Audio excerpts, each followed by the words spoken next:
একটা পরীক্ষায় ব্যর্থ হওয়া মানেই জীবন ব্যর্থ না। এটা শুধু আরেকটা সুযোগ নতুনভাবে নিজেকে গড়ার। যারা বড় হয়ে ইতিহাস তৈরি করেছে তাদের অনেকের জীবনেই কোনো না কোনো সময় ব্যর্থ হয়েছিল, কিন্তু তারা থেমে যায়নি। তুমিও থেমো না। সময় আছে, চেষ্টা আছে, সম্ভাবনাও আছে। আবার শুরু করো, আমরা আছি তোমাদের পাশে। আর হ্যাঁ, যারা এসএসসি পরীক্ষায় পাশ করেছো, তোমাদের অভিনন্দন। তোমাদের কঠোর পরিশ্রম আর ধৈর্য আজ তোমাদের সফলতা এনে দিয়েছে। এসএসসি পাশ করা জীবনের এক গুরুত্বপূর্ণ ধাপ। সামনে আরো অনেক সুযোগ ও চ্যালেঞ্জ আসবে। তোমাদের উপর আমাদের আস্থা আছে, তোমরা সেগুলো দারুণভাবে জয় করবে ইনশাআল্লাহ। এগিয়ে চলো স্বপ্নের পথে।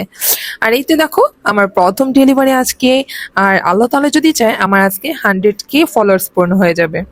আজকে আমিও যেমন খুশি, তোমরাও আজকে খুশি। আর তোমরা কিন্তু কষ্ট পাবে না, আমি আছি না আশফিকা তোমাদের পাশে।